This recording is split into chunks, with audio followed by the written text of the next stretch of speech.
Las tierras de la India esconden muchas historias.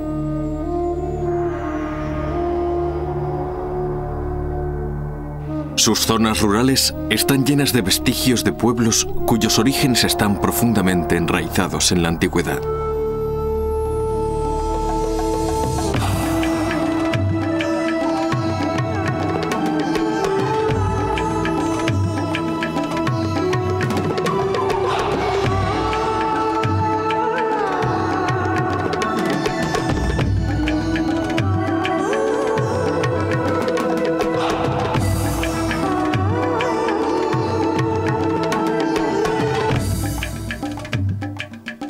Desde el principio, la historia de la India ha estado determinada por su geografía. La península india es una enorme masa de tierra con poderosas defensas naturales. Al norte, al este y al oeste se alzan grandes cordilleras. En el centro se sitúa la agreste meseta del Deccan. Al norte, en las fértiles llanuras del Indo y el Ganges, encontramos el corazón de la antigua civilización india. Aquí encontramos las primeras pruebas de la existencia de una nación con miles de años de antigüedad. La civilización india es una de las más antiguas del mundo. Sabemos con seguridad que los antiguos indios dominaban todos los campos de la literatura, a pesar de que no existe ninguna explicación racional para su absoluta falta de sentido histórico.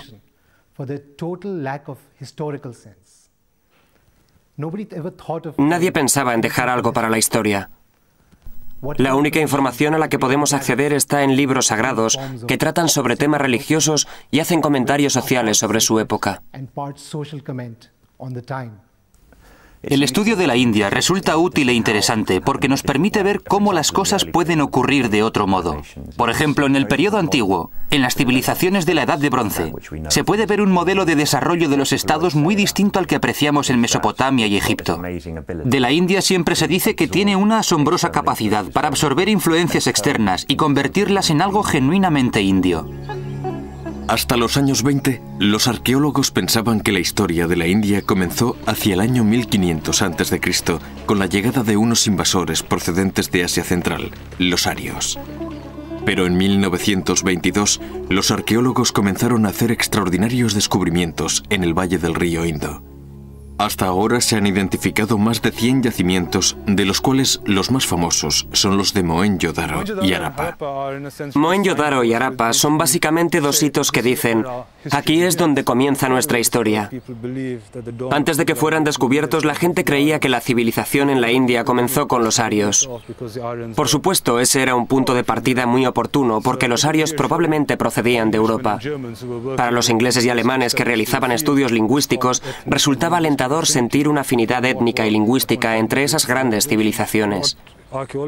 Lo que los arqueólogos han descubierto hoy es que Mohenjo-Daro y Harappa son solo la punta del iceberg. Hay muchos yacimientos urbanos desde Pakistán a la meseta del Deccan. Las gentes de esta antigua civilización son conocidas como Harappa o civilización del Valle Indo. Sea como fuere, llevaban una vida sofisticada. Eran granjeros que criaban ganado, cabras, camellos, cerdos y elefantes. Cultivaban trigo, cebada y algodón. Eran muy hábiles con el metal y en la fabricación de joyas, y sabían comerciar. En el corazón del pueblo de Lothal había un magnífico muelle en el que los buques mercantes cargaban productos del Valle del Indo. Los mercaderes navegaban hasta el mar de Arabia para comerciar con los pueblos de Mesopotamia. Los beneficios debían ser sustanciosos, ya que servían para mantener a 100 ciudades. Precisamente la naturaleza urbana de la vida en el Valle del Indo es la característica más intrigante de este misterioso pueblo. Las excavaciones realizadas a lo largo del Indo y en una franja costera de 100 kilómetros han mostrado ciudades construidas con una estructura similar, pero la capital, Harappa, es la más espléndida de las descubiertas hasta ahora. Al oeste de Harappa se levantaba la ciudadela, una zona elevada que albergaba el granero y los baños públicos. Las calles estaban dispuestas en forma de malla y discurrían aproximadamente de norte a sur y de este a oeste. Las tiendas y las casas que bordeaban estas calles estaban construidas en ladrillo, Pero lo que realmente demuestra la sofisticación de la vida en el Indo es su sistema de desagües y alcantarillas. En Harappa, al igual que en otras partes del mundo, el agua no tenía únicamente una importancia ritual. Eso no es una peculiaridad de Harappa. Pero lo más interesante y llamativo es el nivel de sofisticación de su sistema de canalización de agua. Comenzaba en los domicilios particulares y continuaba por estrechos canales construidos en ladrillo. Estos discurrían por los callejones y desembocaban en los canales de tamaño medio de las calles secundarias, que a su vez desembocaban en los grandes canales subterráneos construidos bajo las calles principales. Dichos canales vertían las aguas residuales fuera de los límites de la ciudad, bien en zonas deshabitadas, en un río o en un estuario. Hasta el Imperio Romano no se conocía nada parecido al sistema de desagües de Harappa y Mohenjo-Daro. Los pesos y medidas utilizados en el comercio estaban estandarizados y tenían un alto grado de exactitud. Cubrían una enorme área geográfica de 680.000 kilómetros cuadrados, mucho más grande que Mesopotamia y Egipto juntos. El Valle del Indo tenía una civilización única, muy distinta de la de Mesopotamia y Egipto. La lengua que hablaba este pueblo no ha sido descifrada, así que no podemos saber mucho sobre su vida social. La mejor información que podemos obtener es la contenida en los sellos de terracota. Así hemos sabido el tipo de culto que practicaban. Adoraban a varios dioses y diosas. El lugar más alto en el panteón de los dioses lo ocupaba una diosa a la que llamaban diosa madre. También creían en la importancia de los árboles y por eso los consideraban símbolos sagrados. Creían que los árboles estaban habitados por seres divinos. Hacia el año 2000 a.C. comenzó el declive de las civilizaciones del Valle del Indo. Durante el segundo milenio a.C. llegaron nuevos pueblos al valle, invasores procedentes del norte que ocuparían las fértiles tierras de las llanuras indias, los arios. Eran una tribu de pastores, una raza de guerreros nómadas. Pero no es seguro que los arios fueran los responsables del declive de los pueblos del Valle del Indo. Los detalles sobre sus orígenes están poco claros. No existen monumentos ni restos arquitectónicos que nos permitan hacernos una idea de cómo era su cultura. Pero sabemos que la sociedad aria estaba dividida en tres clases sociales: granjeros, nobles y sacerdotes. Los sacerdotes eran los santos varones responsables de rituales como los sacrificios de animales, que eran la base de la cultura védica. Estos sacerdotes eran también los líderes de la religión del pueblo, los bardos de las creencias y prácticas de la India. Esta literatura quedaría plasmada en los Vedas.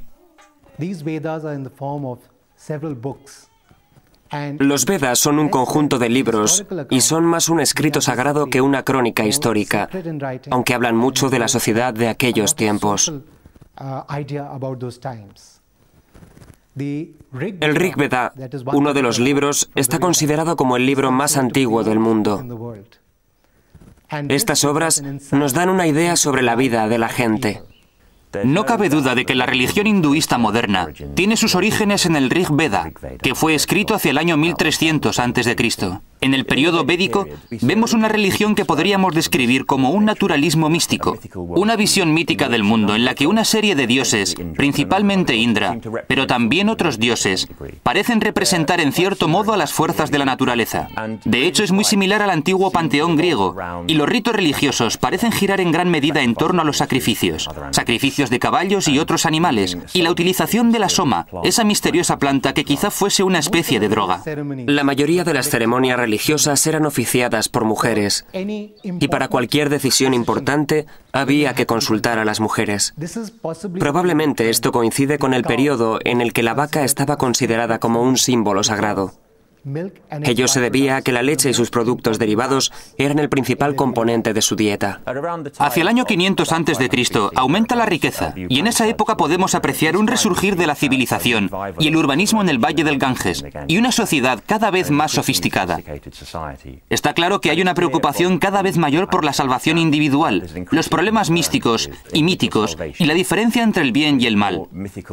Eso significa la entrada en algo que podríamos considerar más cercano a la religión actuales, algo más relacionado con los aspectos morales.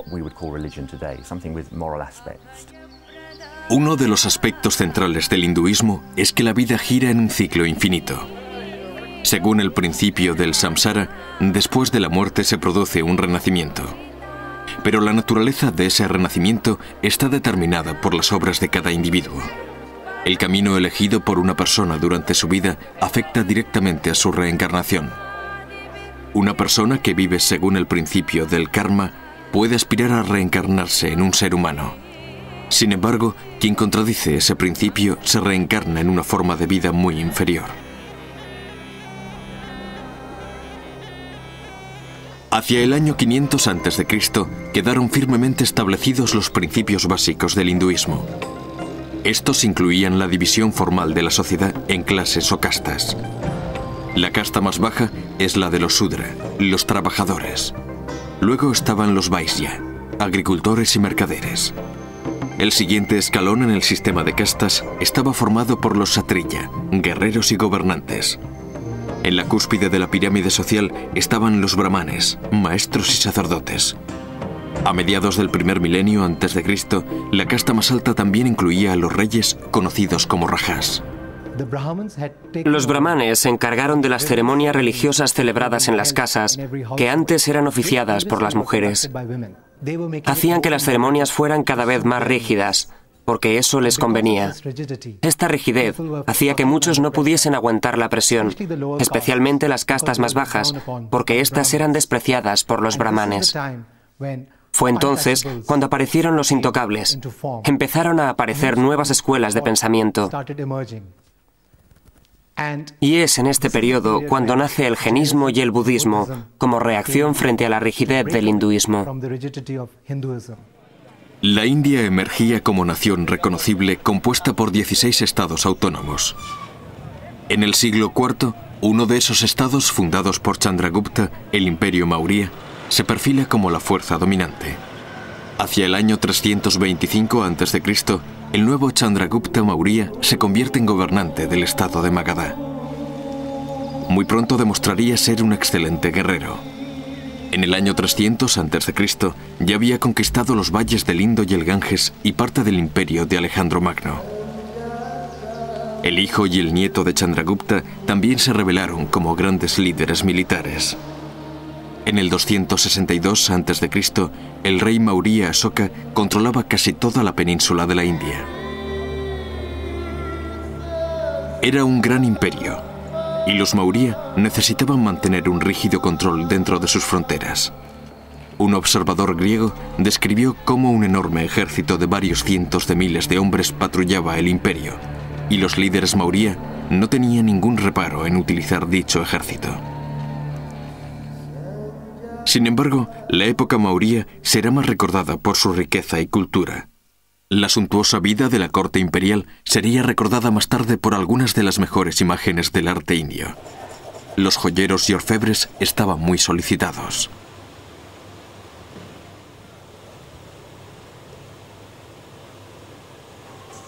También podemos apreciar el antiquísimo amor de la India a los tejidos exóticos. El Imperio Maurya juega un papel crucial y supone un periodo fundamental en la historia de la India. Es el primer periodo civilizado del que tenemos constancia histórica por escrito.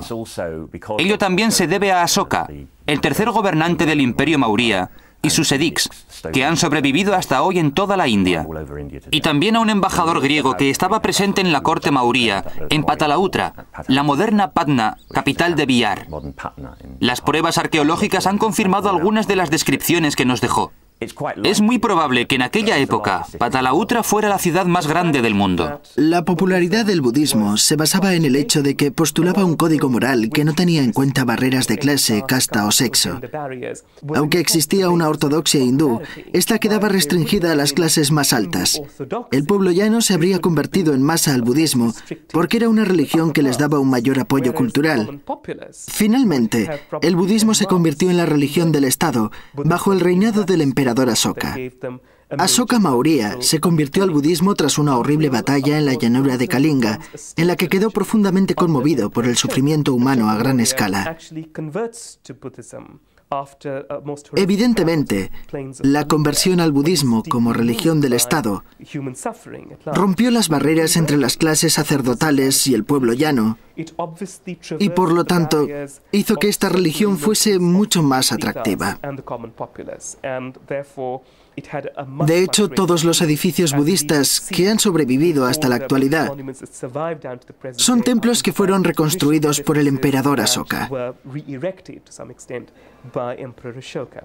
El propio Buda asumió muchas de las ideas del pensamiento hindú, del pensamiento védico, la más importante de las cuales era la reencarnación, el karma, la responsabilidad de las acciones. Por lo tanto, tenían unas raíces muy similares. La más importante de las 4 verdades excelentes es que la vida es sufrimiento. El hombre está rodeado de sufrimiento. La segunda verdad excelente es que la causa de ese sufrimiento radica en la ignorancia y el deseo. La tercera verdad excelente es que hay una salida, el nirvana, es decir, la salvación de ese ciclo eterno de sufrimiento. Y el camino hacia el nirvana tiene 8 etapas. Él definió ese camino como buena conducta, buenos pensamientos, una correcta meditación, expresarse correctamente y buenas acciones. Esas creencias, las 4 verdades excelentes y las creencias que llevan asociadas son rasgos distintivos del budismo. La conversión del rey Asoka a los principios del budismo dio como resultado un periodo de 30 años de buen gobierno en el imperio. Hoy todavía quedan pruebas palpables de ello. Ordenó la colocación de inscripciones en piedra por todo el subcontinente. Dichas inscripciones son conocidas como el Edicts de Asoka y pretendían ser un reflejo permanente de los pensamientos y creencias progresistas del emperador. A partir del siglo II a.C., los budistas comenzaron a excavar cuevas artificiales en una escarpada colina situada cerca de la ciudad de Ajanta. El resultado final fue la construcción de unas 29 cuevas, de las cuales destacan especialmente 19. Aquí, rodeado por la roca viva, podemos ver un montículo del estupor. Se trata de estructuras simples diseñadas para albergar las reliquias sagradas de Buda.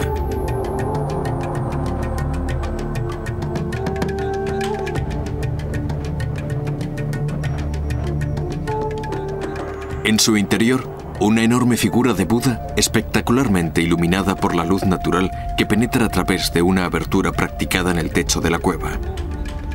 Es fácil imaginar la reacción de los europeos del siglo XIX cuando descubriesen cuevas como esta.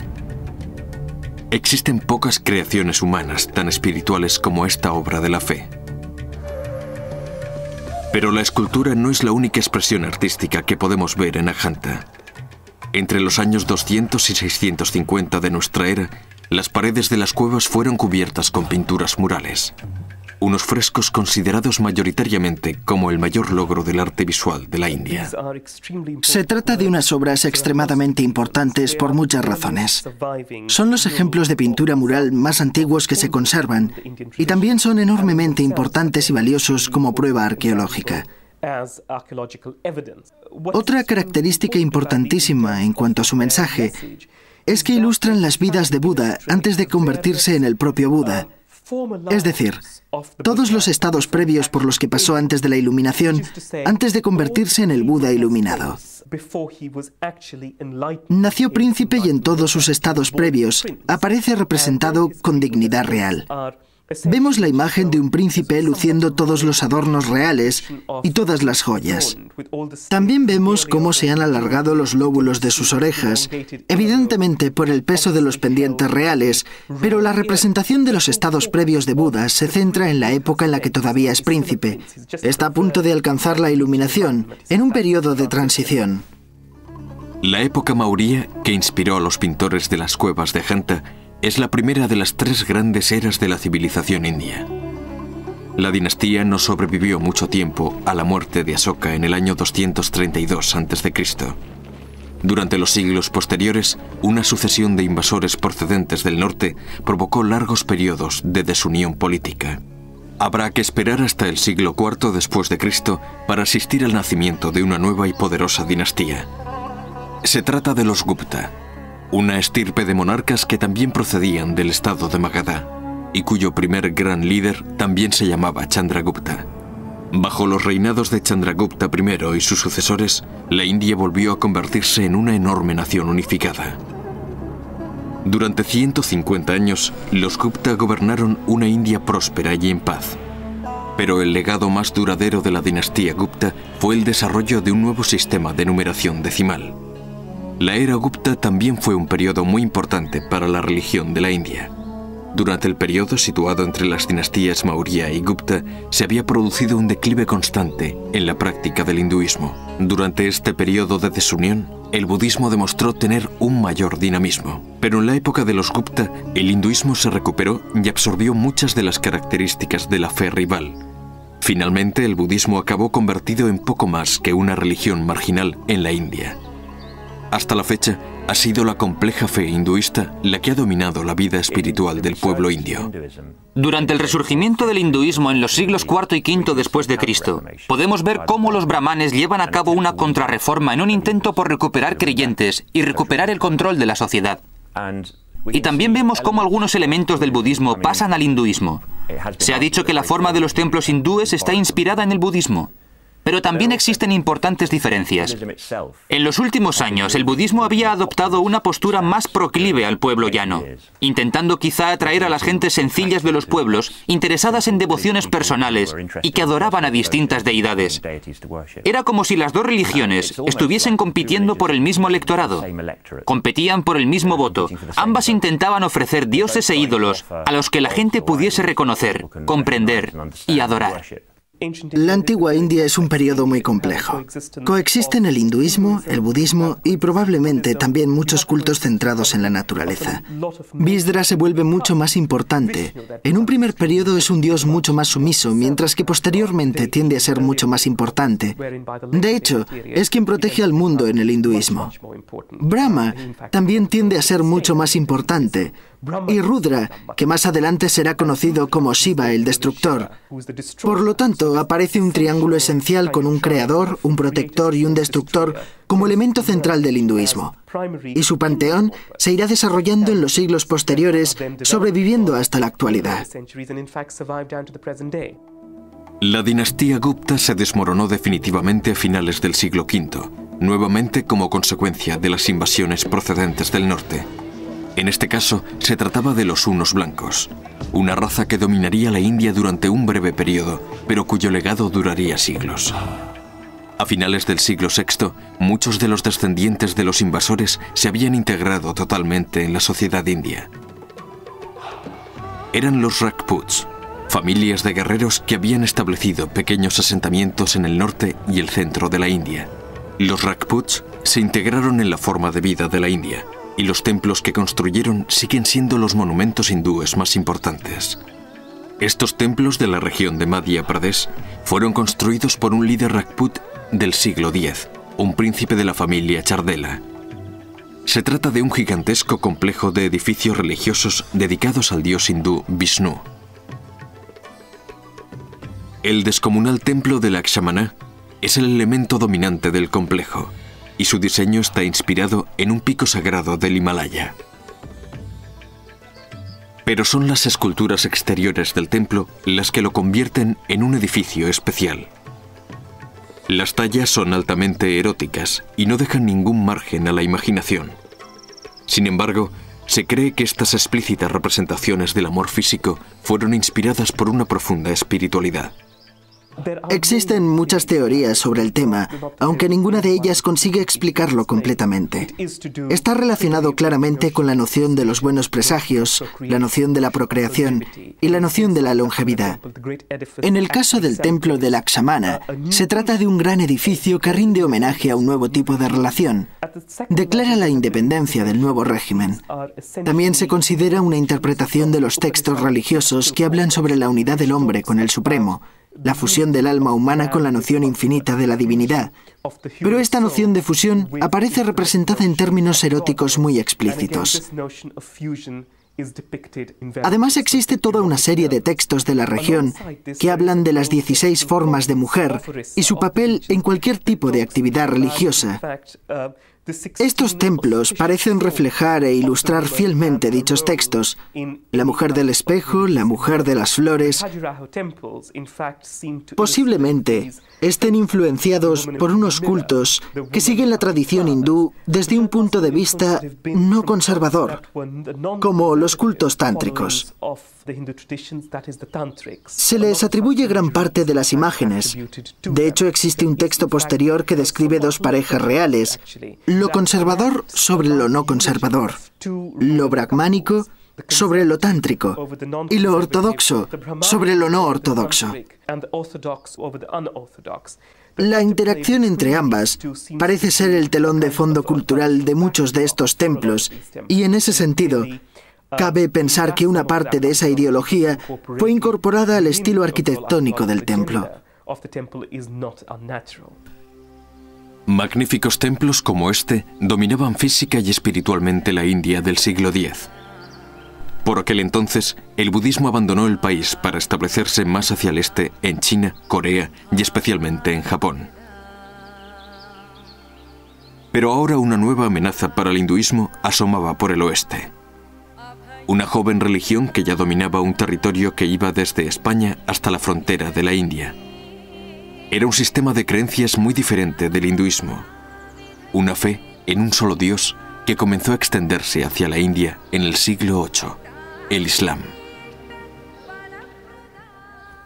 La civilización hindú de aquella época se había aislado del resto del mundo. La razón era que se creían una raza superior. Su rey, su país y sus conocimientos eran los mejores. Por eso dejaron de fomentar los viajes por mar, y esa fue una de las razones por la que sus defensas marítimas eran muy débiles. La primera invasión de la India por parte del mundo musulmán tuvo lugar durante el siglo VIII.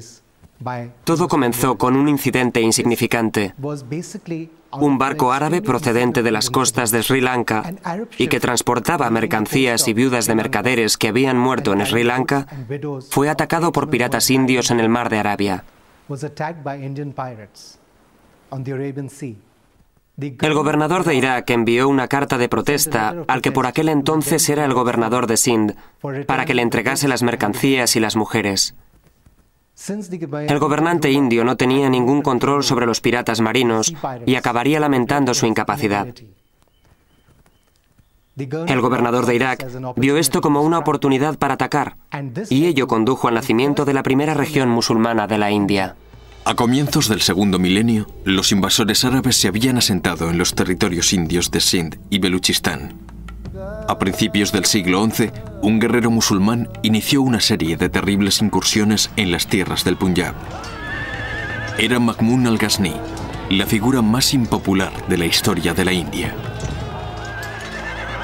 Sus aterradoras incursiones empobrecieron a sus oponentes del Punjab y muy pronto un nuevo territorio indio caería ante las fuerzas del Islam. Las incursiones de los hombres de al-Ghazni se centraban básicamente en la obtención de un botín que les permitiese embellecer su capital, Samarcanda, situada en lo que hoy conocemos como Uzbekistán.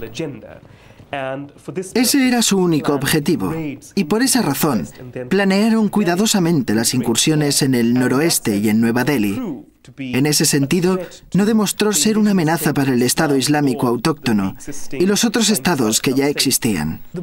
Los musulmanes que vivían aquí siempre fueron muy diferentes. Se centraban en una especie de unidad entre el Islam y la vida cotidiana musulmana que era muy importante para ellos. Entre los seguidores del Islam había una gran variedad de opiniones. Había una gran variedad de interpretaciones del Islam en el norte de la India. Lo mismo ocurre con los hindúes. Algunos hindúes son brahmanes, pero a 200 metros de ellos puedes encontrar hindúes que viven en el bosque. Hoy en día ellos también son considerados hindúes, pero antes estaban muy lejos de lo que los brahmanes consideraban su civilización. Era lo que nosotros llamaríamos intocables, aunque más bien eran aborígenes miembros de las tribus. Pero el Islam no llegaría al corazón de la India hasta 1186. Musulmanes de Turquía y Afganistán, liderados por Mohammed al-Ghur, barrieron el país masacrando a las fuerzas de los Rajputs en sangrientas batallas. En 1206, Mohammed había alcanzado el Golfo de Bengala, pero murió aquel mismo año. Su sucesor, Qutb-ud-Din, heredó un importante imperio que decidió gobernar desde una antigua ciudad india. De esta forma, Qutb-ud-Din se convirtió en sultán de Delhi.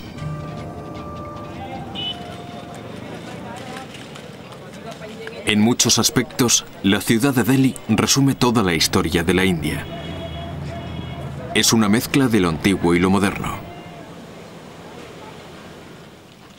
Uno de los monumentos más destacados de la ciudad demuestra que los musulmanes tardaron muy poco en dejar su huella arquitectónica. Esto es el Qutb Dinar, una esbelta torre que es tan solo un ejemplo de una enorme red de mezquitas y otros edificios religiosos. Pero este monumento de casi 80 metros de altura es el logro más duradero del primer sultán. Este edificio, patrimonio de la humanidad, es un primer ejemplo de fusión entre las arquitecturas islámica e india. Hoy podemos comprobar que se trata de un edificio absolutamente iconoclasta. Esto era una mezquita compuesta por 27 templos y la gente que la construyó eran artesanos hindúes. Debió haber un arquitecto o maestro musulmán que quizá les decía a los artesanos hindúes: quiero que esto sea una declaración de mis creencias. Y los artesanos hindúes le dirían: bueno, si lo que quiere es una declaración de sus creencias, nosotros podemos construirla. No encontramos ningún ejemplo de lo que los historiadores del arte y la arquitectura llaman el arco sarraceno, el verdadero arco. El verdadero arco no aparece y en su lugar lo que tenemos es este tipo de arco formado por piedras entrelazadas que llegan hasta el suelo. Es una construcción tradicional muy popular en la zona. Posteriormente, esta mezquita sería destruida por los musulmanes. Qutb-ud-Din construyó la mezquita, su sucesor la reformó y 80 años después llegó otro sultán que pensó que esta mezquita no era lo suficientemente buena y volvió a reformarla. Y cada vez que la mezquita era reformada, se olvidaban del anterior constructor. Cada sultán quería afirmar que esta era su mezquita. Igual que cuando llegaron los primeros musulmanes y dijeron: los templos no son un lugar de culto, mi mezquita es el lugar de culto. Y cada musulmán que llegaba decía: tu mezquita no es lo suficientemente buena, la mía es mucho mejor. Otros sultanes siguieron el ejemplo del primero, construyendo más monumentos y creando nuevas capitales. Cada uno intentaba dejar su huella. A comienzos del siglo XIV, el sultán ud-Din Tughlaq decidió trasladar su capital desde Delhi a un nuevo lugar al que daría su nombre, Tughlaqabad, un recinto de poco más de 1 kilómetro cuadrado rodeado de murallas que alcanzaban los 30 metros de altura. En la Edad Media hubo momentos de estabilidad en los que convivía el Rajá hindú y el Malik, el gobernador musulmán. La teórica superioridad tecnológica o militar de uno de ellos no era desafiada por los otros, sino que en principio la aceptaban.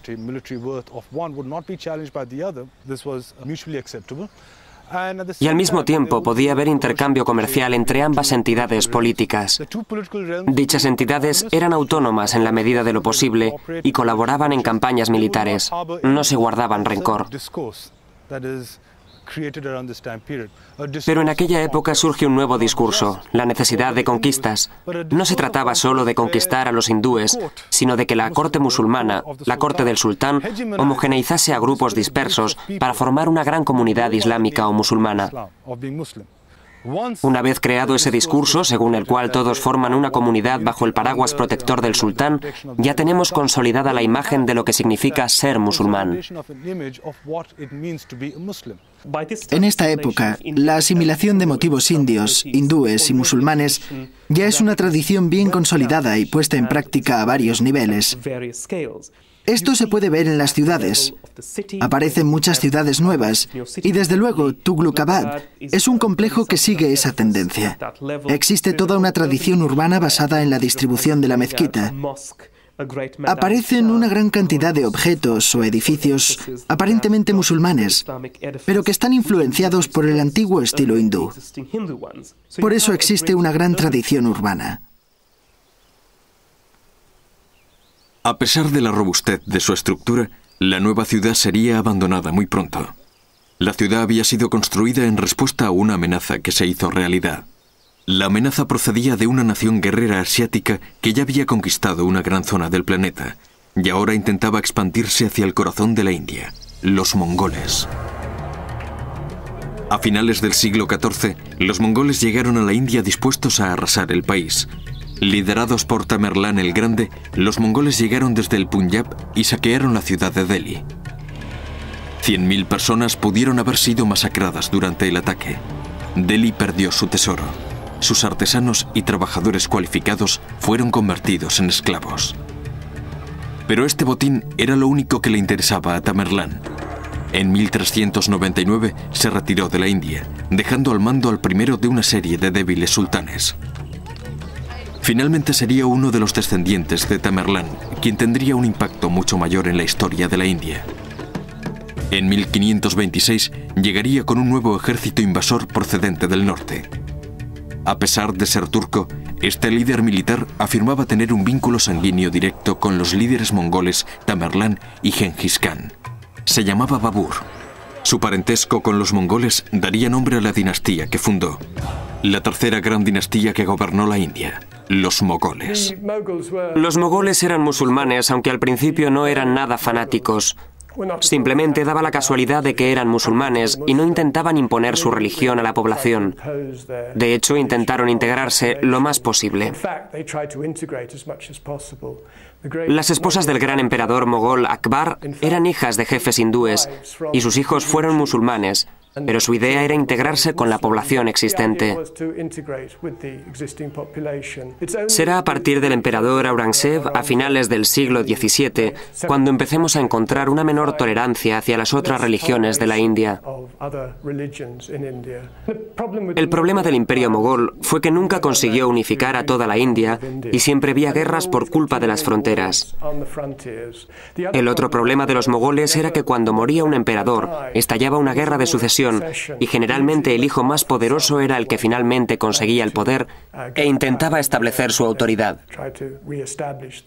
Creo que los mogoles resumen la grandeza de la India. Lo extraño es que una dinastía islámica gobernase en la India, un país mayoritariamente hindú. Pero una de las características de la India es que no es un país sencillo. Los mogoles se esforzaron más que nadie por organizar y controlar una gran cantidad del territorio indio y generar unos enormes ingresos por impuestos para crear un gigantesco ejército fijo y una civilización sofisticada. El propio Akbar, el tercer emperador, puso en marcha gigantescas reformas fiscales y agrarias para asegurarse de que su estado era capaz de recaudar impuestos y utilizar ese dinero para convertir a su imperio en lo que finalmente fue. El Gran Mogol era conocido en la Inglaterra isabelina y en toda Europa, y era ampliamente respetado, ya que probablemente era el gobernante más rico del planeta. El imperio mogol duró hasta 1857. Durante ese tiempo, el territorio bajo su control se extendió hasta abarcar prácticamente toda la península india. Los gobernantes mogoles, como el gran Akbar, no solo eran brillantes caudillos militares, sino también sabios y generosos mandatarios, al igual que los Maurya y los Gupta de la antigüedad. Akbar impuso especialmente la implantación en su reino de un sistema de gobierno justo y tolerante. Los agricultores de la India respondían muy rápidamente a la demanda exterior de productos, especialmente del algodón. También comenzaron a plantar nuevos cultivos que fueron introducidos por los portugueses y cultivos que desde entonces son considerados como típicamente indios, como el chile. La India era un país con una gigantesca población de artesanos, especialmente tejedores, a los que uno podía encontrar por todas partes en las ciudades portuarias, fabricando telas de algodón y otros productos textiles como sedas. En la India también había una gran actividad de transporte que se realizaba mayoritariamente a lomos de los animales, especialmente bueyes. Los campesinos respondían muy bien a las necesidades del mercado. Era una cultura que combinaba muchas influencias diferentes. En pintura, el emperador mogol patrocinaba a artistas para que pintasen manuscritos en los que se hablaba de sus logros. Imágenes como estas revelan la influencia del antiguo arte persa. Pero su gran sentido del realismo ha hecho que muchos vean en ellas la influencia del lejano occidente.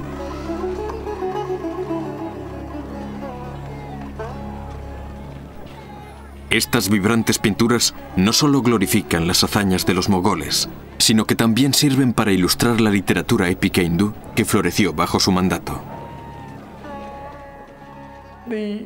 Durante el siglo XVIII se produce la aparición de importantes núcleos de poder regionales, especialmente algunos grupos del suroeste y el este de la India que surgen durante este siglo.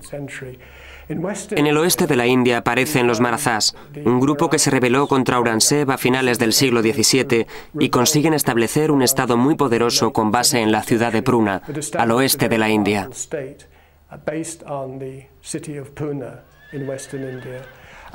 A lo largo del siglo XVIII se expandieron por una amplia zona de la India y pudieron haber sustituido a los mogoles como principal grupo gobernante de la India. Los británicos empezaron a establecer realmente su dominio a mediados del siglo XVIII. Al principio, la presencia británica se limitaba a unas pocas ciudades portuarias. Sin embargo, a lo largo del siglo XVIII consiguieron ir extendiendo gradualmente su poder. Primero en el sur de la India, alrededor de Madrás, y luego en la década de 1750 controlaron Bengala, lo que tuvo una importancia crucial. A lo largo del siglo XVIII se produce una expansión gradual. Los británicos se aliaban con ciertos gobernantes para luchar contra otros. A menudo, una vez que habían conseguido derrotar a su principal enemigo, firmaban una alianza o tratado con ese gobernante. Es un largo proceso que durará casi 100 años. El imperio mogol también vivió una fusión cultural en el campo de la música. El denominado estilo mogol data del reinado del emperador Aurangzeb. Se dice que al emperador no le gustaba la música y por eso sus propios músicos decidieron dejar de trabajar para él. El estilo musulmán se fusionó entonces con la música popular hindú que se interpretaba fuera de la corte. El estilo híbrido resultante sigue siendo interpretado y apreciado hoy en día. La música contemporánea del norte de la India nos recuerda constantemente la fusión de las tradiciones india e islámica que se produjo bajo el imperio mogol. Esta fértil mezcla de lo antiguo y lo nuevo también dio asombrosos resultados en el campo de la arquitectura. ¿Y qué mejor ejemplo que la ciudad de Agra? Fue aquí donde el emperador mogol Shah Jahan ordenó la construcción de una fabulosa tumba en recuerdo de su esposa, que murió a la temprana edad de 39 años. Se llamaba Mumtaz Mahal, y el monumento construido por su marido fue uno de los edificios más espectaculares jamás vistos. Hoy continúa siéndolo. Es una brillante combinación de las tradiciones hindú e islámica de la India, el Taj Mahal. Se trata del monumento más convincente dedicado al poder del amor romántico. Se dice que el Shah Jahan y su amada esposa nunca se separaron durante sus 18 años de matrimonio. Cuando murió Mumtaz, su marido quedó consumido por el dolor, pero pronto decidiría que el cuerpo de su esposa descansaría en una fabulosa tumba. 22 años más tarde, en 1648, el Taj Mahal fue terminado. En su construcción trabajaron 20.000 hombres. El Taj Mahal es una muestra más palpable de los logros de los mogoles en la India. El concepto que da lugar al edificio tiene una evolución muy interesante en el sur de Asia. Es un monumento al amor. Está maravillosamente expresado. Posee todos los elementos de los jardines paradisíacos asiáticos, a la cabeza de los cuales figura este magnífico edificio.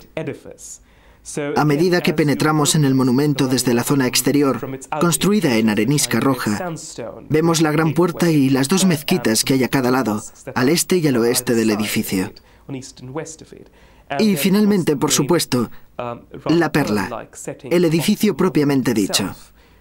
La magnífica base sobre la que se asienta, la gran cámara de la cúpula y los 4 minaretes de las esquinas, que en circunstancias normales habrían sido bastiones. Están adheridos al cinturón que rodea el edificio, pero en este caso tienen autonomía propia, lo cual resulta arquitectónicamente muy interesante. Desgraciadamente, el Shah Jahan debería pagar un precio por esta demostración eterna de amor. Se dice que la construcción del Taj Mahal costó 32 millones de rupias, y también se dice que fue un precio demasiado alto incluso para un rey mogol. Según la leyenda, el derroche del Shah Jahan provocó su derrocamiento por parte de su hijo Aurangzeb. El nuevo rey encarceló a su padre en el Fuerte Rojo de Agra, situado a 1 milla al oeste del Taj Mahal. El Shah Jahan pasó los últimos años de su vida confinado en el fuerte. Su único consuelo era que desde la ventana de su celda se veía el monumento que sigue siendo el mayor recordatorio de su reinado y su amor. Todo el mundo reacciona ante ese edificio por su suprema elegancia, su fantástico color, la atmósfera que lo rodea y el equilibrio de sus proporciones. No es necesario comprenderlo para darse cuenta de que es un edificio muy hermoso. En muchos aspectos, es el resumen de más de un siglo de arquitectura en la India, especialmente el mausoleo. Creo que se puede decir que en la época del Shah Jahan, que se interesaba mucho por la arquitectura, podemos ver un estilo completamente nuevo. Es un nuevo estilo, una fusión de varias tradiciones en un estilo diferente. Eso significa que ya no es importante separar los elementos hindúes de los islámicos, porque se ha convertido en un estilo propio, el estilo mogol. Y creo que el Taj Mahal es realmente la culminación de ese proceso, el monumento más importante. Es un monumento en el que se funden ambos estilos para lograr un edificio casi perfecto. Evoluciona a partir de unas tradiciones muy propias del Islam del Asia meridional, como el mausoleo y el jardín, que quedan plasmadas en un estilo muy típico de la zona. Pero sobre todo se convierte en un símbolo para todo el Islam del sur de Asia en aquella época, en el siglo XVII. Es un edificio relacionado con los musulmanes de Irán y los otomanos de Turquía. Absorbe toda esa iconografía metropolitana sobre la supervivencia y el progreso del Islam en la India en términos religiosos.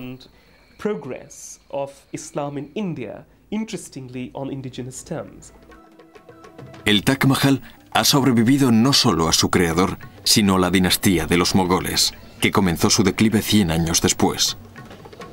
Si antiguos monumentos indios, como las sofisticadas ciudades de Harappa y Mohenjo-Daro, sobrevivieron durante 4000 años escondidas bajo tierra, no cabe duda de que la India volverá a mostrarnos algunos más de sus tesoros perdidos. Cada uno con una historia que contar.